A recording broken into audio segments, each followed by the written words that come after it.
Japan ਦੇ, China ਦੇ, India ਦੇ ਔਰ ਹੋਰ ਵੀ ਬਹੁਤ ਸਾਰੀ ਕੰਟਰੀਆਂ ਦੇ ਜਿਹੜੇ ਨੇ, ਉਹਨਾਂ ਨੇ ਇਕੱਠੇ ਹੋ ਕੇ ਇੱਕ 15 ਸਾਲ ਦੀ ਰਿਸਰਚ ਕੀਤੀ ਸੀ। ਜੀ। ਉਹਦੇ ਵਿੱਚ ਇਹ ਫਿਗਰ ਆਊਟ ਕੀਤਾ ਕਿ ਕੀ ਕਾਰਨ ਹੁੰਦੇ ਨੇ, ਕਿ ਡਾਇਬਟੀਜ਼ ਜਿਹੜੀ ਹੁਣ ਘਰ-ਘਰ ਦੀ ਬਿਮਾਰੀ ਹੋ ਗਈ ਦੀ ਹੈ, ਜਾਂ ਹਾਰਟ ਅਟੈਕ ਇੰਨੇ ਜ਼ਿਆਦਾ ਹੁੰਦੇ ਪਏ ਨੇ, ਯੰਗ ਜਨਰੇਸ਼ਨ ਨੂੰ ਜ਼ਿਆਦਾ ਹਾਰਟ ਅਟੈਕ ਹੁੰਦੇ ਪਏ ਨੇ। ਔਰ ਇਹ ਵੀ ਪਤਾ ਲਗਾਇਆ ਕਿ ਜਿਹੜੇ ਜਿੰਨੇ ਵੀ ਹਾਰਟ ਅਟੈਕ ਜ਼ਿਆਦਾਤਰ ਜਿਹੜੇ ਸੀ, ਉਹ ਡਾਇਬਟੀਜ਼ ਪੇਸ਼ੈਂਟ ਸੀ। ਤੇ ਇਹਦੇ ਵਿੱਚ ਦੇਖਿਆ ਕਿ ਕੀ ਕਾਰਨ ਹੈ, ਤੇ ਹੂੰ, ਪੇਪਰ ਪਬਲਿਸ਼ ਹੋਏ ਨੇ ਜਿਹਦੇ 'ਚ ਕਲੀਅਰਲੀ ਲਿਖਿਆ ਕਿ ਡਾਇਬਟੀਜ਼ ਜਿਨ੍ਹਾਂ ਨੂੰ ਹੁੰਦੀ ਹੈ, ਉਹਨਾਂ ਨੂੰ ਡਾਇਰੈਕਟ ਰਿਲੇਸ਼ਨ ਹੈ ਕਿ ਹਾਰਟ ਅਟੈਕ ਦਾ ਰਿਸਕ ਡਬਲ ਹੋ ਜਾਂਦਾ ਹੈ। ਉਹ ਇਸ ਕਰਕੇ ਹੋ ਜਾਂਦਾ ਕਿ ਜਿਹੜਾ ਸਾਡਾ ਖੂਨ ਹੈ, ਉਹਦੇ ਵਿੱਚ ਸ਼ੂਗਰ ਹੀ ਸ਼ੂਗਰ ਘੁੰਮਦੀ ਹੈ, ਤੇ ਹੂੰ, ਸ਼ੂਗਰ ਜਿਹੜੀ ਹੈ it's just like a fire in the blood vessels. ਤੇ ਜੀ। ਉਹ ਜਿਹੜੀ ਸੋਜ ਬਣਾ ਦਿੰਦੀ ਹੈ ਅੰਦਰ, ਤੇ ਜਿਹਦੇ ਵਿੱਚ ਕੀ ਚੀਜ਼ਾਂ ਜਮ੍ਹਾਂ ਹੋਣੀਆਂ ਸ਼ੁਰੂ ਹੋ ਜਾਂਦੀਆਂ, ਬਲੱਡ ਪ੍ਰੈਸ਼ਰ ਹਾਈ ਹੋ ਜਾਂਦਾ, ਹਾਰਟ ਦੇ ਮਸਲ ਕਮਜ਼ੋਰ ਹੋ ਜਾਂਦੇ ਨੇ, ਜੀ। ਸਲੋਲੀ ਸਲੋਲੀ ਡਾਇਬਟੀਜ਼ ਪੇਸ਼ੈਂਟ ਨੂੰ। ਤੇ ਜਿੱਥੇ ਤੇ ਸ਼ੂਗਰ ਜਾਏਗੀ, ਔਰ ਹਾਰਟ ਜਿਹੜਾ ਇੱਕ ਸੈਂਟਰ ਹੈ ਬਲੱਡ ਦਾ, ਹੈਨਾ, ਤੇ ਬਲੱਡ ਵਿੱਚ ਵੀ ਜਿਸ ਸ਼ੂਗਰ ਜਾਂਦੀ ਹੈ, ਤੇ ਹਾਰਟ ਜਿਹੜਾ ਸੈਂਟਰ ਹੈ, ਉਹਦੇ ਹੂੰ, ਅੰਦਰ ਵੀ ਸੋਜ ਹੋ ਜਾਂਦੀ ਹੈ, ਤੇ ਹੂੰ, ਹਾਰਟ ਅਟੈਕ ਦਾ ਰਿਸਕ ਜ਼ਿਆਦਾ ਹੋ ਜਾਂਦਾ ਹੈ। ਜੀ। ਬਿਲਕੁਲ ਆਪਾਂ ਕਿਡਨੀ ਦੇ ਬਾਰੇ ਵੀ ਗੱਲਬਾਤ ਕਰਾਂਗੇ, ਕਿਡਨੀ ਡੈਮੇਜ ਦੇ ਬਾਰੇ ਵੀ ਗੱਲਬਾਤ ਕਰਾਂਗੇ ਆਪਾਂ ਡਾਕਟਰ ਸਾਹਿਬਾ ਦੇ ਨਾਲ। ਜੇਕਰ ਤੁਸੀਂ ਕਿਸੇ ਵੀ ਬਿਮਾਰੀ ਨੂੰ ਲੈ ਕੇ ਯੂਐਸ ਦੇ ਵਿੱਚੋਂ ਰਾਬਤਾ ਕਾਇਮ ਕਰਨਾ ਚਾਹੁੰਦੇ ਹੋ ਤਾਂ ਇਹਨਾਂ ਦਾ ਨੰਬਰ ਹੈ 4196990626 ਦੇ ਉੱਤੇ ਤੁਸੀਂ ਆਪਣੀ ਬਿਮਾਰੀ ਸੰਬੰਧੀ ਇਹਨਾਂ ਦੇ ਨਾਲ ਰਾਬਤਾ ਕਾਇਮ ਕਰ ਸਕਦੇ ਹੋ। ਡਾਕਟਰ ਨਿਸ਼ਾ ਡੋਗਰਾ ਜੀ, ਜੇਕਰ ਆਪਾਂ ਇਸ ਸ਼ੂਗਰ ਦੇ ਮਰੀਜ਼ ਦੇ ਬਾਰੇ ਗੱਲਬਾਤ ਕਰੀਏ ਤਾਂ ਕਿੰਨੇ ਕੁ ਚਾਂਸਸ ਨੇ, ਕਿੰਨਾ ਕੁ ਵੱਡਾ ਰਿਸਕ ਹੈ ਕਿ ਉਹਦੀ ਕਿਡਨੀ ਵੀ ਜਿਹੜੀ ਹੈ ਉਹ ਖਰਾਬ ਹੋ ਸਕਦੀ ਹੈ? ਕਿੰਨੇ ਟਾਈਮ ਦੇ ਵਿੱਚ, ਕਿੰਨੀ ਛੇਤੀ ਇਹ ਬਿਮਾਰੀ ਕਿਡਨੀ ਨੂੰ ਖਰਾਬ ਕਰਦੀ ਹੈ ਜੀ? ਬਿਲਕੁਲ, ਕਿ ਦੇਖੋ ਜਿਹੜਾ ਜਿਹਨਾਂ ਨੂੰ ਡਾਇਬਟੀਜ਼ ਹੁੰਦੀ ਹੈ, ਇਹ ਵੀ ਹੈ, ਦੇਖੋ 3 ਬਿਮਾਰੀਆਂ ਜਿਹੜੀਆਂ ਇਕੱਠੀਆਂ ਆਉਂਦੀਆਂ ਨੇ, ਡਾਇਬਟੀਜ਼ ਵੀ ਹੁੰਦੀ ਹੈ, ਤੇ ਜੀ। ਦੂਜਾ ਬਲੱਡ ਪ੍ਰੈਸ਼ਰ ਹਾਈ ਹੋ ਜਾਂਦਾ, ਤੇ ਤੀਸਰਾ ਕੋਲੇਸਟ੍ਰੋਲ ਹਾਈ ਹੋ ਜਾਂਦਾ ਹੈ। ਤੇ ਹੂੰ, ਹੂੰ, ਤੁਹਾਨੂੰ ਦੇਖਿਆ ਵੀ ਹੈਗਾ, ਕਈਆਂ ਨੂੰ ਡਾਇਬਟੀਜ਼ ਪੇਸ਼ੈਂਟ ਨੂੰ ਚਾਹੇ ਬਲੱਡ ਪ੍ਰੈਸ਼ਰ ਹਾਈ ਹੋਏ, ਨਹੀਂ ਉਹਨਾਂ ਨੂੰ ਕਿਡਨੀ ਪ੍ਰੋਟੈਕਸ਼ਨ ਵਾਸਤੇ ਇੱਕ ਮੈਡੀਸਿਨ ਲਗਾ ਦਿੰਦੇ ਨੇ। ਹੂੰ, ਹੂੰ, ਕਿਉਂਕਿ ਜਿਹੜਾ ਕਿਡਨੀ ਦਾ ਕੰਮ ਹੁੰਦਾ ਹੈ, ਉਹ ਬਲੱਡ ਨੂੰ ਪਿਊਰੀਫਾਈ ਕਰਨਾ, ਉਹਨੂੰ ਸਾਫ਼ ਕਰਨਾ। ਜਿੱਦਾਂ ਹੂੰ, ਲੀਵਰ ਦਾ ਕੰਮ ਵੀ ਹੁੰਦਾ ਹੈ ਸਫਾਈ ਕਰਨਾ, ਤੇ ਇਦਾਂ ਹੀ ਕਿਡਨੀ ਦਾ ਕੰਮ ਹੁੰਦਾ ਹੈ ਕਿ ਟੂ ਪਿਊਰੀਫਾਈ ਦਾ ਬਲੱਡ। ਤੇ ਜਿਸਲੇ ਉਹਦੇ ਵਿੱਚ ਸ਼ੂਗਰ ਹੀ ਸ਼ੂਗਰ ਹੁੰਦੀ ਹੈ, ਤੇ ਜਿਹੜੀ ਕਿਡਨੀ ਨੇ ਉਹਨਾਂ ਪਿਊਰੀਫਾਈ ਕਰਨਾ ਹੁੰਦਾ ਹੈ, ਉਹਨਾਂ ਦਾ ਸੇ ਹੈਵੀ ਲੋਡ ਹੋ ਜਾਂਦਾ ਹੈ। ਹੂੰ, ਤੇ ਹੂੰ, ਜਿਸ ਤਰ੍ਹਾਂ ਮੈਂ ਦੱਸਿਆ ਕਿ ਜੇ ਬਲੱਡ ਜਿਸਲੇ ਕਿਡਨੀ ਤੱਕ ਪਹੁੰਚਦਾ ਹੈ, ਤੇ ਉਹਨਾਂ ਕਿਡਨੀਆਂ ਦੇ ਜਿਹੜੇ ਸੁਰਾਖ ਹੁੰਦੇ, ਉਹਨਾਂ 'ਚ ਸੋਜ ਹੋ ਜਾਂਦੀ ਬਹੁਤ ਜ਼ਿਆਦਾ, ਤੇ ਹੂੰ, ਕਿਡਨੀ ਡੈਮੇਜ ਹੋਣ ਦੇ ਜ਼ਿਆਦਾ ਚਾਂਸਿਸ ਹੁੰਦੇ ਨੇ। ਤੇ ਰੋਜ਼-ਰੋਜ਼ ਉਹਨਾਂ ਨੇ ਇੰਨਾ ਫਿਲਟਰ ਕਰਨਾ ਹੁੰਦਾ ਹੈ, ਸਾਫ਼ ਕਰਨਾ ਹੁੰਦਾ ਹੈ ਖੂਨ, ਜਿਹੜਾ ਕਿ ਸ਼ੂਗਰ ਨਾਲ ਭਰਿਆ ਹੁੰਦਾ ਹੈ ਜਾਂ ਟਾਕਸਿਨਸ ਨਾਲ ਭਰਿਆ ਹੁੰਦਾ ਹੈ, ਤੇ ਉਹ ਫਿਰ ਕਿਡਨੀਆਂ ਦੇ ਜਿਹੜਾ ਫਿਲਟਰ ਕਰਨੇ ਦੀ ਕੈਪੈਸਿਟੀ ਆਸਤਾ-ਆਸਤਾ ਘਟ ਜਾਂਦੀ ਹੈ।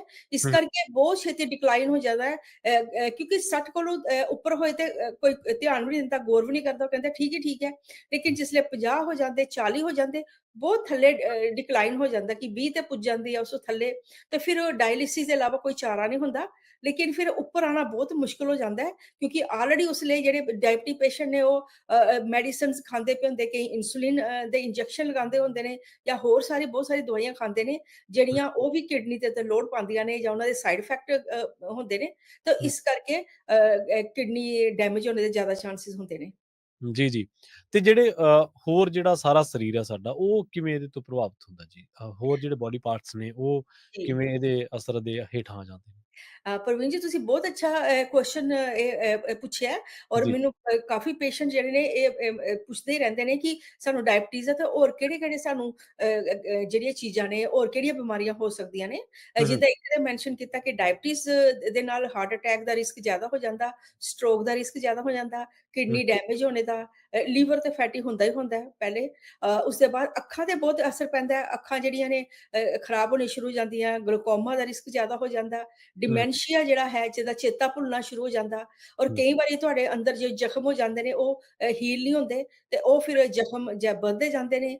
ਕਈ ਵਾਰੀ ਹੁੰਦਾ ਕਿ ਡਾਇਬਟੀ ਪੇਸ਼ੈਂਟ ਨੂੰ ਅੰਗ ਕਟਾਣੇ ਪੈ ਜਾਂਦੇ ਨੇ। ਇੱਕ ਹਾਂਜੀ, ਹੋਰ ਹਾਂਜੀ। ਨਰਵਸ ਤੇ ਇਫੈਕਟ ਪੈਂਦਾ ਹੈ, ਹੂੰ, ਨਰਵਸ ਤੇ ਸਾੜ ਪੈਂਦਾ ਹੈ।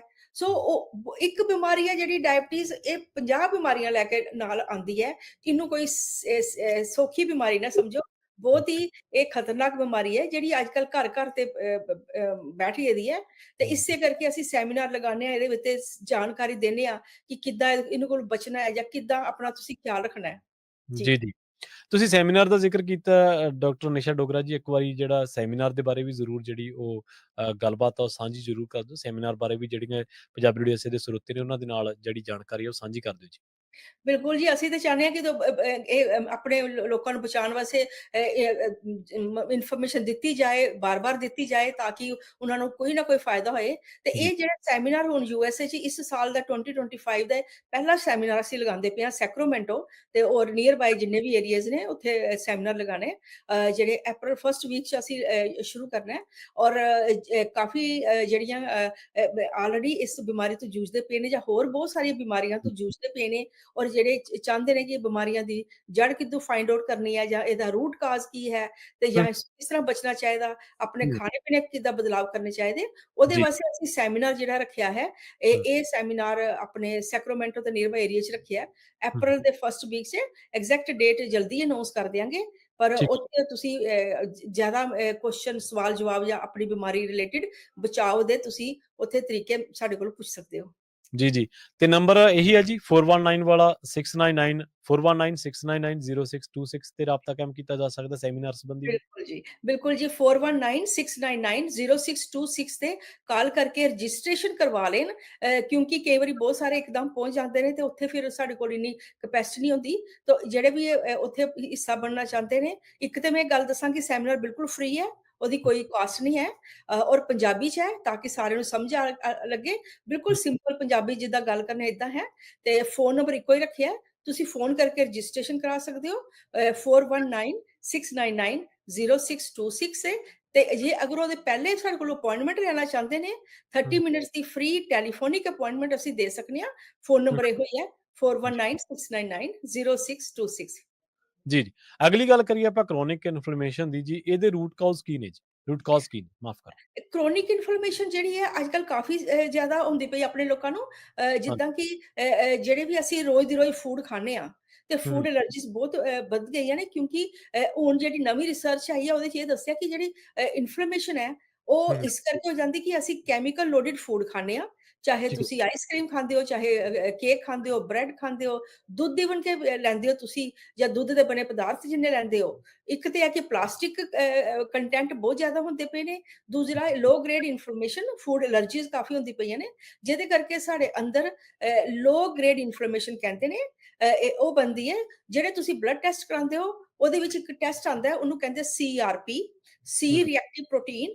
ਉਹ ਹੂੰ, ਤੁਸੀਂ ਚੈੱਕ ਟੈਸਟ ਕਰਾ ਕੇ ਇਹ ਵੀ ਦੇਖ ਸਕਦੇ ਹੋ ਮੇਰੇ ਅੰਦਰ ਕਿੰਨੀ ਇਨਫਲੇਮੇਸ਼ਨ ਹੈ ਕਿਉਂਕਿ ਇਹ ਇਨਫਲੇਮੇਸ਼ਨ ਜਿਹੜੀ ਹੈ ਬਹੁਤ ਸਾਰੀ ਬਿਮਾਰੀਆਂ ਨੂੰ ਸਾਦਾ ਦਿੰਦੀ ਹੈ। ਹੂੰ, ਡਿਮੈਂਸ਼ੀਆ ਵੀ ਜਿੱਦਾਂ ਕਿ ਡਾਇਬਟੀਜ਼ ਵੀ ਹੈ, ਫੈਟੀ ਲੀਵਰ ਹੈ, ਮੈਟਾਬੋਲਿਜ਼ਮ ਸਲੋ ਕਰ ਦਿੰਦੀ ਹੈ, ਜੋੜਾਂ ਦੀਆਂ ਦਰਦਾਂ ਜਾਂ ਹੋਰ ਸਾਰੀਆਂ ਐਲਰਜੀਜ਼ ਜਿਹੜੀਆਂ ਨੇ ਉਹ ਇਹਨੂੰ ਸਾਦਾ ਦੇ ਦਿੰਦੀਆਂ ਨੇ ਜਿਸ ਲਈ ਸੋਜ ਜ਼ਿਆਦਾ ਹੋ ਜਾਂਦੀ ਹੈ ਤੇ। ਕੀ ਇਹ ਜੈਨੇਟਿਕਲੀ ਵੀ ਆਉਂਦੀ ਹੈ? ਪੀੜ੍ਹੀ ਦਰ ਪੀੜ੍ਹੀ ਵੀ ਟਰੈਵਲ ਕਰਦੀ ਹੈ? ਹਾਂਜੀ ਜੈਨੇਟਿਕਲੀ ਇਸ ਕਰਕੇ ਹੈ ਕਿ ਦੇਖੋ ਜੀਨਸ ਜਿਹੜੇ ਨੇ ਜਿਵੇਂ ਹੂੰ, ਮੇਰੀ ਸਪੈਸ਼ਲਾਈਜੇਸ਼ਨ ਜੀਨਸ ਦੀ ਹੈ ਜੈਨੇਟਿਕਸ ਤੇ ਮੈਡੀਕਲ ਜੈਨੇਟਿਕਸ ਦਾ ਮੈਂ ਪੀਐਚਡੀ ਕੀਤੀ ਹੈ ਤੇ ਜੀ, ਇਹ ਜੀਨਸ ਜਿਹੜੇ ਨੇ ਇਹ ਅਸੀਂ ਸਾਡੀ ਜਿਹੜੀ ਸਰੀਰ ਦੀ ਬਣਾਵਟ ਹੁੰਦੀ ਹੈ ਇਹ 50% ਮਦਰ ਸਾਈਡ ਦਾ ਨਾਨਕੇ ਸਾਈਡ ਤੇ 50% ਦਾਦਕੇ ਸਾਈਡ ਦੇ ਕੰਬੀਨੇਸ਼ਨ ਚ ਸਾਡੀ ਬਾਡੀ ਬਣਦੀ ਹੈ। ਸੋ ਹੂੰ, ਜਿਹੜੇ ਜਿਹੜੇ ਜੀਨਸ ਤੁਹਾਡੇ ਨਾਨਕੇ ਸਾਈਡ ਜਾਂ ਦਾਦਕੇ ਸਾਈਡ ਹੁੰਦੇ ਨੇ ਹੂੰ, ਜਿੱਦਾਂ ਸਾਡੀ ਸ਼ਕਲਾਂ ਮਿਲਦੀਆਂ ਨੇ ਇਦਾਂ ਹੀ ਸਾਨੂੰ ਬਿਮਾਰੀਆਂ ਵੀ ਜਿਹੜੀਆਂ ਅਸੀਂ ਕੈਰੀ ਕਰਨੇ ਆ। ਜੀ, ਡਾਇਬਟੀਜ਼ ਇੱਕ ਬਹੁਤ ਵੱਡੀ ਉਹ ਹੈ ਇੱਕ ਐਗਜ਼ਾਮਪਲ ਹੈ ਕਿ ਹੂੰ, ਹੂੰ, ਜਿਹਨਾਂ ਨੂੰ ਪੇਰੈਂਟਸ ਨੂੰ ਕਿਸੇ ਨੂੰ ਡਾਇਬਟੀਜ਼ ਹੁੰਦੀ ਹੈ ਤੇ ਤੁਹਾਨੂੰ ਹੋਣੇ ਦੇ ਜ਼ਿਆਦਾ ਚਾਂਸਸ ਹੁੰਦੇ ਨੇ। ਅਗਰ ਤੁਹਾਨੂੰ ਹੁੰਦੀ ਹੈ ਤੇ ਅੱਗੇ ਬੱਚਿਆਂ ਨੂੰ ਹੋਣੇ ਦੇ ਜ਼ਿਆਦਾ ਚਾਂਸਸ ਨੇ। ਜੀ, ਜਿੱਦਾਂ ਟਾਈਪ 1 ਡਾਇਬਟੀਜ਼ ਕਾਫੀ ਬੱਚੇ ਪੈਦਾ ਹੁੰਦੇ ਪਏ ਨੇ ਜਿਹੜੇ ਕਿ ਨਿੱਕੇ ਹੁੰਦੇ ਹੀ ਉਹਨਾਂ ਨੂੰ ਇੰਜੈਕਸ਼ਨ ਲਗਾਉਣੇ ਪੈਂਦੇ ਨੇ ਤੇ ਇਹ ਬਹੁਤ ਜ਼ਿਆਦਾ ਬਿਮਾਰੀ ਕਾਮਨ ਹੁੰਦੀ ਪਈ ਹੈ ਔਰ ਟਾਈਪ 2 ਤੇ ਮੈਨੂੰ ਲੱਗਦਾ ਕਿ 1 ਇਨ ਜੀ, 3 ਪੇਸ਼ੈਂਟ ਜਿਹੜੇ ਨੇ ਉਹ ਸਫਰ ਕਰਦੇ ਪਏ ਨੇ ਡਾਇਬਟੀਜ਼ ਵਾਸਤੇ। ਬਿਲਕੁਲ। ਜੀ, ਜੀ। ਤੇ ਜੇਕਰ ਆਪਾਂ ਡਾਕਟਰ ਸਾਹਿਬ ਇਸੇ ਗੱਲ ਨੂੰ ਆਪਾਂ ਥੋੜ੍ਹਾ ਹੋਰ ਅੱਗੇ ਕਰ ਲਈਏ ਕਿ ਜਿਹੜੀਆਂ ਜਾਂ ਐਲਰਜੀਜ਼ ਦੇ ਬਾਰੇ ਗੱਲਬਾਤ ਕਰ ਲਈਏ, ਜਿਹੜੀ ਕ੍ਰੋਨਿਕ ਇਨਫਲੇਮੇਸ਼ਨ ਆ ਜਾਂ ਹੋਰ ਜਿਹੜੀਆਂ ਹੋਰ ਤਰ੍ਹਾਂ ਦੀਆਂ ਐਲਰਜੀਜ਼ ਨੇ, ਉਹ ਕੀ ਹਾਰਟ ਅਟੈਕ ਦਾ ਕਾਰਨ ਬਣ ਸਕਦੀਆਂ ਨੇ ਜੀ? ਬਣ ਸਕਦੀਆਂ ਨੇ ਤਾਂ ਕਿਵੇਂ ਬਣ ਸਕਦੀਆਂ ਨੇ? ਜੀ, ਕਿਉਂਕਿ ਜਿਸ ਵੇਲੇ ਐਲਰਜੀ ਸਾਡੀ ਬਾਡੀ 'ਚ ਹੁੰਦੀ ਹੈ ਤੇ ਇਹਦਾ ਮਤਲਬ ਹੈ ਕਿ ਤੁਹਾਡੀ ਬਾਡੀ ਇੱਕ ਲੜਾਈ ਦਾ ਮੈਦਾਨ ਬਣ ਜਾਂਦੀ ਹੈ। ਐਲਰਜੀਜ਼ ਹੁੰਦੀਆਂ ਕਿ ਜੀ, ਖਾਣੇ ਦੇ ਥਰੂ ਜਾਂ ਪੀਣੇ ਥਰੂ ਜਾਂ ਇਨਵਾਇਰਨਮੈਂਟਲ ਚੀਜ਼ਾਂ ਤੁਹਾਡੇ ਅੰਦਰ ਆਉਂਦੀਆਂ ਨੇ, ਇਹਨਾਂ ਨੂੰ ਐਲਰਜੈਂਸ ਕਹਿੰਦੇ ਨੇ ਤੇ ਸਾਡੀ ਬਾਡੀ ਉਹਦੇ ਫਾਈਟ ਕਰਦੀ, ਉਹਨੂੰ ਬਾਹਰ ਕੱਢਣ ਦੀ ਕੋਸ਼ਿਸ਼ ਕਰਦੀ ਹੈ। ਉਹਦੇ ਵਿੱਚ ਭਚਾਅ ਵਿੱਚ ਜਿਹੜੇ ਹੈ ਕਿ ਸਾਡੇ ਬਲੱਡ ਦੇ ਕਈ ਪੈਰਾਮੀਟਰਸ ਅਪ ਹੋ ਜਾਂਦੇ ਨੇ, ਵਾਈਟ ਬਲੱਡ ਸੈੱਲ ਅਪ ਹੋ ਜਾਂਦੇ ਨੇ ਔਰ ਸਾਡੇ ਅੰਦਰ ਹੋਰ ਵੀ ਐਲਰਜੀ ਚੀਜ਼ਾਂ ਜਿਹੜੀਆਂ ਨੇ ਕੈਮੀਕਲਸ ਅਪ ਹੋ ਜਾਂਦੇ ਨੇ। ਪਰ ਉਹਦੇ ਨਾਲ ਕੀ ਹੁੰਦਾ ਕਿ ਸੋਜ ਜਿਹੜੀ ਹੈ ਇੱਕ ਪੈਰਾਮੀਟਰ ਹੈ ਜਿਹੜਾ ਮੈਂ ਦੱਸਿਆ ਕਿ ਤੁਸੀਂ ਟੈਸਟ ਕਰਾ ਸਕਦੇ ਹੋ। ਇੱਕ ਹੋਰ ਸਾਡੇ ਜਿਹੜੀ ਅਸੀਂ ਟੈਸਟ ਜਿਹੜਾ ਇੱਕ ਰਿਕਮੈਂਡ ਕਰਨੇ ਆ ਹਾਂਜੀ। ਜਿਹੜਾ ਅਸੀਂ ਕਰਨੇ ਵੀ ਹਾਂ ਤੇ ਸੈਮੀਨਾਰ 'ਚ ਉਹਦੇ ਵਿੱਚ ਡਿਟੇਲ ਦਿਆਂਗੇ ਕਿ ਜਿਹੜਾ ਹੂੰ, ਬਾਲਾਂ ਨੂੰ ਹੁੰਦਾ ਹੈ ਕਿ ਤੁਸੀਂ ਇੰਨੇ ਸਾਰੇ ਆਪਣੇ ਥੋੜੇ ਜਿਹੇ ਬਾਲ ਜਿਹੜੇ ਨੇ ਇੰਨੇ ਕੁ ਸਾਰੇ ਤੁਸੀਂ ਜਿਪਲਾਕ 'ਚ ਪਾ ਕੇ ਆਪਣਾ ਨਾਂ ਤੇ ਫ਼ੋਨ ਨੰਬਰ ਲਿਖ ਕੇ ਸਾਨੂੰ ਭੇਜਣਾ। ਉਹਦੇ ਹਾਂਜੀ, ਵਿੱਚ ਤੁਹਾਨੂੰ ਕਿਹੜੀ-ਕਿਹੜੀਆਂ ਐਲਰਜੀਜ਼ ਹੁੰਦੀ ਪਈਆਂ ਨੇ, ਕਿਹੜੇ-ਕਿਹੜੇ ਫੂਡ ਤੁਹਾਨੂੰ ਖਰਾਬ ਲੱਗਦੇ ਪਏ ਨੇ ਜਾਂ ਠੀਕ ਹੈ। ਤੁਹਾਡੇ ਅੰਦਰ ਫੂਡ ਸੋਜ ਬਣਾਉਂਦੇ ਪਏ ਜਾਂ ਡਾਇਬਟੀਜ਼ ਜਾਂ ਬਲੱਡ ਪ੍ਰੈਸ਼ਰ, ਕੋਲੇਸਟ੍ਰੋਲ ਜਾਂ ਜੋੜਾਂ ਦੀ ਦਰਦਾਂ, ਹੋਰ ਹੂੰ, ਕਿਹੜੀਆਂ ਬਿਮਾਰੀਆਂ ਬਣਾ ਸਕਦੇ ਨੇ, ਉਹ ਤੁਹਾਨੂੰ ਇਹਦੀ ਇਨਫੋਰਮੇਸ਼ਨ ਮਿਲ ਜਾਏਗੀ ਔਰ ਤੁਸੀਂ ਉਹ ਖਾਣੇ ਤੁਸੀਂ ਨਹੀਂ ਖਾਣੇ ਔਰ ਜਿਹੜੇ ਉਹਦੇ ਇਲਾਵਾ ਬਾਕੀ ਖਾਣੇ ਤੁਸੀਂ ਖਾ ਸਕਦੇ ਹੋ ਤਾਂ ਕਿ ਰੋਜ਼ਮर्रा ਦੀ ਜ਼ਿੰਦਗੀ ਜੋ ਤੁਸੀਂ ਖਾਂਦੇ ਹੋ, ਹੂੰ, ਉਹਦੇ ਵਿੱਚ ਤੁਹਾਨੂੰ ਸੁਧਾਰ ਹੋ ਜਾਏ ਤੇ ਇੱਕ ਤੁਸੀਂ ਖਾਣਾ ਵੀ ਚੇਂਜ ਕਰ ਲਿਆ, ਤੁਹਾਡੀ ਲਾਈਫਸਟਾਈਲ ਚੇਂਜ ਕਰ ਲਿਆ, ਆਦਤਾਂ ਚੇਂਜ ਕਰ ਲਈਆਂ। ਰਿਸਰਚ ਸਟੱਡੀਜ਼ ਕਹਿੰਦੀਆਂ ਨੇ ਕਿ ਤੁਸੀਂ ਕਾਫ਼ੀ ਹੱਦ ਤੱਕ ਇਸ ਬਿਮਾਰੀ ਕੋਲੋਂ ਬਚ ਵੀ ਸਕਦੇ ਹੋ ਤੇ ਅਗਰ ਆਲਰੇਡੀ ਤੁਹਾਡੀ ਬਾਡੀ 'ਚ ਹੈ ਤੇ ਇਹ ਰਿਵਰਸ ਵੀ ਹੋ ਸਕਦੀ ਹੈ, ਤੁਸੀਂ ਇਸ ਬਿਮਾਰੀ ਤੋਂ ਛੁਟਕਾਰਾ ਵੀ ਪਾ ਸਕਦੇ ਹੋ। ਸੋ ਇਹ ਬਹੁਤ ਗੁੱਡ ਨਿਊਜ਼ ਹੈ, ਜਿਹੜੇ ਆਲਰੇਡੀ ਇਸ ਬਿਮਾਰੀ ਤੋਂ ਪਰੇਸ਼ਾਨ ਨੇ ਔਰ ਦੂਜਾ ਜਿਹੜੇ ਦਵਾਈਆਂ ਖਾ-ਖਾ ਕੇ ਪਰੇਸ਼ਾਨ ਨੇ, ਹੂੰ, ਕਿ ਹੂੰ, ਕਹਿੰਦੇ ਕਿ 10-10, 15-15 ਸਾਨੂੰ ਦਵਾਈਆਂ ਰੋਜ਼ ਦੀ ਖਾਣੇ ਪੈਂਦੀਆਂ ਤੇ ਬਹੁਤ ਅੱਕ ਗਏ ਦੇ ਨੇ, ਉਹਨਾਂ ਵਾਸਤੇ ਵੀ ਇਹ ਬੜੀ ਗੁੱਡ ਨਿਊਜ਼ ਹੈ ਕਿ ਤੁਸੀਂ ਬਹੁਤ ਸਾਰੀਆਂ ਚੀਜ਼ਾਂ ਨਹੀਂ ਕਰਨੀਆਂ ਔਰ ਬਹੁਤ ਸਾਰੇ ਨੁਸਖੇ ਨਹੀਂ ਕਰਨੇ, ਸਿੰਪਲ ਤੁਸੀਂ ਆਪਣਾ ਖਾਣਾ-ਪੀਣਾ ਚੇਂਜ ਕਰੋ ਔਰ ਰੋਜ਼ਮर्रा ਦੀ ਜ਼ਿੰਦਗੀ ਵਿੱਚ 10% ਵੀ ਤੁਸੀਂ ਆਪਣੀਆਂ ਆਦਤਾਂ ਚੇਂਜ ਕਰ ਲਈਆਂ, ਲਾਈਫਸਟਾਈਲ ਚੇਂਜ ਕਰ ਲਿਆ ਤੇ ਤੁਸੀਂ ਇਹ ਬਿਮਾਰੀਆਂ ਜਿਹੜੀਆਂ ਖਤਰਨਾਕ ਨੇ ਇਹਨਾਂ ਕੋਲੋਂ ਤੁਸੀਂ ਬਚ ਸਕਦੇ ਹੋ ਔਰ ਇੱਕ ਵਧੀਆ ਖੁਸ਼ਹਾਲ ਜ਼ਿੰਦਗੀ ਵੀ ਜੀ ਸਕਦੇ ਹੋ। ਹਾਂ, ਸੈਮੀਨਾਰ ਵਿੱਚ ਮੈਂ ਇੱਕ ਡਾਇਟ ਚਾਰਟ ਹੈ ਮੈਂ ਬਣਾਏ ਦਾ, ਬਹੁਤ ਵਧੀਆ ਡਾਇਟ ਚਾਰਟ ਹੈ, ਜਿਹਦੇ ਵਿੱਚ ਕਿ ਅਸੀਂ ਇਹ ਦੱਸਦੇ ਹਾਂ ਕਿ ਸ਼ੂਗਰ ਵਾਲੇ ਪੇਸ਼ੈਂਟ ਨੂੰ ਕਿਹੜੇ ਫੂਡ ਖਾਣੇ ਚਾਹੀਦੇ, ਕਿਹੜੇ ਫੂਡ ਨਹੀਂ ਖਾਣੇ ਚਾਹੀਦੇ ਔਰ ਇੱਕ-ਇੱਕ ਫੂਡ ਦੀ ਕਿਹੜੀ-ਕਿਹੜੀ ਜਿਹੜੀ ਸ਼ੂਗਰ ਕਿੰਨੀ ਜਾਂਦੀ ਹੈ। ਹੂੰ, ਹੂੰ, ਜਿੱਦਾਂ ਹੁਣ ਵਾਟਰਮੈਲਨ ਹੈ ਜਾਂ ਐਪਲ ਨੇ ਜਾਂ ਔਰੇਂਜਿਸ ਨੇ ਜਾਂ ਬਨਾਨਾ ਉਹਦੇ 'ਚ ਕਿੰਨੀ ਸ਼ੂਗਰ ਹੁੰਦੀ ਹੈ, ਜਿਹੜੀ ਤੁਸੀਂ ਕਿ ਇੱਕ ਵਾਰੀ ਖਾਂਦੇ ਹੋ ਤਾਂ ਉਹਦੇ 'ਚ ਤੁਹਾਡੇ ਅੰਦਰ ਸ਼ੂਗਰ ਕਿੱਦਾਂ ਚਲੇ ਜਾਂਦੀ ਹੈ। ਐਗਜ਼ਾਮਪਲ ਮੈਂ ਦਿਆਂਗੀ ਕੁਝ ਕੰਬੀਨੇਸ਼ਨ ਫੂਡ ਜਿਹੜੇ ਅਸੀਂ ਖਾਂਦੇ ਹਾਂ ਤੇ ਸਾਨੂੰ ਪਤਾ ਹੀ ਨਹੀਂ ਕਿੰਨੀ ਸ਼ੂਗਰ ਜਾਂਦੀ ਹੈ। ਹੂੰ, ਹੂੰ, ਜਿੱਦਾਂ ਆਲੂ ਹੁੰਦੇ ਨੇ, ਵਾਈਟ ਆਲੂ ਹੁੰਦੇ ਨੇ ਜੇ, ਬੋਇਲਡ ਆਲੂ, ਅਸੀਂ ਆਲੂ ਗਾਜਰ ਦੀ ਸਬਜ਼ੀ ਬਹੁਤ ਖਾਣੇ ਬਣਾਉਂਦੇ ਹਾਂ ਆਪਣੇ ਪੰਜਾਬੀ ਹਾਂਜੀ, ਕਮਿਊਨਿਟੀ 'ਚ ਤੇ ਹਾਂਜੀ, ਆਲੂ ਵਿੱਚ 104 ਸ਼ੂਗਰ ਹੁੰਦੀ ਹੈ ਤੇ ਹੂੰ, ਹੂੰ, ਗਾਜਰ ਵਿੱਚ 92 ਹੁੰਦੀ ਹੈ। ਜਦੋਂ ਤੁਸੀਂ ਆਲੂ ਗਾਜਰ ਦੀ ਸ਼ੂਗਰ ਕੰਬੀਨੇਸ਼ਨ 'ਚ ਸਬਜ਼ੀ ਬਣਾਉਂਦੇ ਹੋ ਤੇ 200 ਕੋਲ ਉੱਪਰ ਤੁਹਾਡੇ ਅੰਦਰ ਸ਼ੂਗਰ ਚਲੇ ਜਾਂਦੀ ਹੈ। So hmm, this is a very bad combination ਜੀ, ਤੇ ਇਹਦੇ ਵਾਸਤੇ ਮੈਂ ਚਾਰਟ ਜਿਹੜੇ ਸੈਮੀਨਾਰ 'ਚ ਅਟੈਂਡ ਕਰਨਗੇ ਉਹਨਾਂ ਨੂੰ ਮੈਂ ਜ਼ਰੂਰ ਉੱਥੇ ਦਿਆਂਗੀ ਤਾਂ ਕਿ ਉਹ ਚਾਰਟ ਨੂੰ ਫਾਲੋ ਕਰਕੇ ਆਪਣੀ ਸ਼ੂਗਰ ਜਿਹੜੀ ਰੋਜ਼ ਦੀ ਸ਼ੂਗਰ ਅਪ ਹੁੰਦੀ ਹੈ, ਉਹ ਵੀ ਘਟਾ ਸਕਦੇ ਨੇ ਤੇ ਹੋਰ ਵੀ ਚੀਜ਼ਾਂ ਦੱਸਾਂਗੀ ਕਿਹੜੀਆਂ ਚੀਜ਼ਾਂ ਉਹਨਾਂ ਨੇ ਖਾਣੀ ਚਾਹੀਦੀਆਂ ਨੇ ਤੇ ਤਾਂ ਕਿ ਉਹ ਉਹਨਾਂ ਦੀ ਜਿਹੜੀ ਬਿਮਾਰੀਆਂ ਉਹਨਾਂ ਤੋਂ ਪਤਾ ਵੀ ਲੱਗੇ ਥੋੜਾ ਘਟ ਜਾਣ ਔਰ ਜਿਹੜੇ ਹੋਰ ਕਿਹੜੀ-ਕਿਹੜੀਆਂ ਚੀਜ਼ਾਂ ਇਹਤਿਆਤ ਕਰਨੀ ਚਾਹੀਦੀ ਹੈ, ਉਹ ਮੈਂ ਸੈਮੀਨਾਰ 'ਚ ਜ਼ਰੂਰ ਮੈਂਸ਼ਨ ਕਰਾਂਗੀ। ਆਈ ਜੀ, ਥਿੰਕ ਇਹ ਬਹੁਤ ਹੀ ਵਧੀਆ ਜਾਣਕਾਰੀ ਹੋਏਗੀ ਹੂੰ, ਜਿਹੜੇ ਆਲਰੇਡੀ ਬਿਮਾਰ ਨੇ ਜਾਂ ਆਲਰੇਡੀ ਸਫਰ ਕਰਦੇ ਪਏ ਨੇ ਜਾਂ ਫਿਰ ਕਿਡਨੀ ਡਾਇਲਿਸਿਸ ਆ ਜਾਂ ਹੋਰ ਜਿਹੜੀਆਂ ਡਿਮੈਂਸ਼ੀਆ ਜਾਂ ਹੋਰ ਬਿਮਾਰੀਆਂ ਤੋਂ ਜੂਝਦੇ ਪਏ ਨੇ, ਇਹ ਬਹੁਤ ਇਸ ਸਾਲ ਦਾ ਜਿਹੜਾ ਸੈਮੀਨਾਰ ਹੈ ਬਹੁਤ ਹੀ ਪਾਵਰਫੁਲ ਹੁੰਦਾ ਪਿਆ, ਹੂੰ, ਇਨਫੋਰਮੇਸ਼ਨ ਹੈ, ਫ੍ਰੀ ਇਨਫੋਰਮੇਸ਼ਨ ਹੈ, ਕੋਈ ਚਾਰਜ ਨਹੀਂ। ਤੁਸੀਂ ਸਿਰਫ ਫੋਨ ਕਰਕੇ ਆਪਣੀ ਰਜਿਸਟ੍ਰੇਸ਼ਨ ਕਰਾਣੀ ਹੈ ਔਰ ਇਹ ਦੱਸਣਾ ਤੁਹਾਨੂੰ ਕਿਹੜੀ-ਕਿਹੜੀ ਤਕਲੀਫ ਹੈ ਜਾਂ ਤੁਸੀਂ ਕਿੰਨੇ ਮੈਂਬਰ ਆਉਂਦੇ ਪਏ ਹੋ ਤਾਂ ਕਿ ਉੱਥੇ ਜਿਹੜਾ ਸਾਡਾ ਇੰਤਜ਼ਾਮ ਹੈ ਉਹ ਵਧੀਆ ਹੋ ਸਕੇ ਔਰ ਤੁਹਾਨੂੰ ਅਸੀਂ ਪੂਰੀ ਜਾਣਕਾਰੀ ਵੀ ਦੇ ਸਕੀਏ ਔਰ ਤੁਹਾਨੂੰ ਬਿਮਾਰੀ ਦੇ ਕੋਈ ਨਾ ਕੋਈ ਸੋਲੂਸ਼ਨ ਉੱਥੇ ਮਿਲ ਜਾਣ।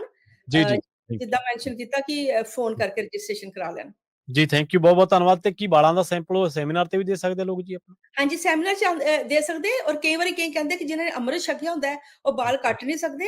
ਉਹਨਾਂ ਹੂੰ, ਵਾਸਤੇ ਹੈ ਕਿ ਉਹ ਤੁਸੀਂ ਕੰਘੀ ਵਾਲੇ ਬਾਲ ਜਿਹੜੇ ਹੁੰਦੇ ਜਿਹੜੇ ਕੰਘੀ ਰੋਜ਼ ਦੀ ਰੋਜ਼ ਬਣਦੇ ਨੇ, ਉਹ ਹਾਂਜੀ, ਕੰਘੀ ਵਾਲੇ ਬਾਲ ਵੀ ਤੁਸੀਂ ਜਿਪਲਾਕ 'ਚ ਪਾ ਕੇ ਇਕੱਠੇ ਕਰ ਲਈਓ ਤੇ ਹੂੰ, ਜਿੱਦਾਂ ਮੈਂ ਮੈਂਸ਼ਨ ਕੀਤਾ ਕਿ ਇੰਨੇ ਕੁ ਬਾਲ ਚਾਹੀਦੇ ਹੁੰਦੇ ਥੋੜੇ ਜਿਹੇ ਹੂੰ, ਤੇ ਹੂੰ, ਉਹ ਤੁਸੀਂ ਜਿਪਲਾਕ ਪਾ ਕੇ ਤੁਸੀਂ ਉੱਥੇ ਨਾਲ ਵੀ ਲਿਆ ਸਕਦੇ ਹੋ ਤੇ ਜੀ, ਅਸੀਂ ਟੈਸਟ ਕਰਾ ਕੇ ਟੈਸਟ ਲੈਬ 'ਚ ਹੁੰਦਾ, ਉੱਥੇ ਟੈਸਟ ਨਹੀਂ ਹੋਣਗੇ ਪਰ ਹੂੰ, ਸੈਂਪਲ ਉੱਥੇ ਦੇ ਸਕਦੇ ਨੇ ਤੇ ਡਾਇਟ ਚਾਰਟ ਉੱਥੇ ਜ਼ਰੂਰ ਮਿਲੇਗਾ ਔਰ ਜੀ, ਪੰਜਾਬੀ 'ਚ ਹੈ, ਫ੍ਰੀ ਹੈ। ਤਾਂ ਸਿਰਫ ਫ਼ੋਨ ਕਰਨਾ ਹੈ ਜਿਹੜਾ ਹੈ 4196990626 419 699 0626 ਤੇ ਫ਼ੋਨ ਕਰਕੇ ਹੂੰ, ਤੁਸੀਂ ਆਪਣੀ ਰਜਿਸਟ੍ਰੇਸ਼ਨ ਕਰਾ ਸਕਦੇ ਹੋ। ਜੀ, ਬਹੁਤ-ਬਹੁਤ ਧੰਨਵਾਦ ਡਾਕਟਰ ਸਾਹਿਬ ਤੁਹਾਡਾ ਸਾਡੇ ਨਾਲ ਗੱਲਾਂ ਬਾਤਾਂ ਕਰਨ ਦੇ ਲਈ। ਨੰਬਰ ਇੱਕ ਵਾਰ ਫਿਰ ਤੋਂ ਆਪਾਂ ਦੱਸ ਦਿੰਦੇ ਹਾਂ 4196990626 ਦੇ ਉੱਤੇ ਤੁਸੀਂ ਡਾਕਟਰ ਸਾਹਿਬਾ ਦੇ ਨਾਲ ਰਾਬਤਾ ਕਾਇਮ ਕਰ ਸਕਦੇ ਹੋ। ਡਾਕਟਰ ਨਿਸ਼ਾ ਡੋਗਰਾ ਜੀ ਬਹੁਤ ਧੰਨਵਾਦ। ਸਤਿ ਸ਼੍ਰੀ ਅਕਾਲ ਜੀ। ਸਤਿ ਸ਼੍ਰੀ ਅਕਾਲ।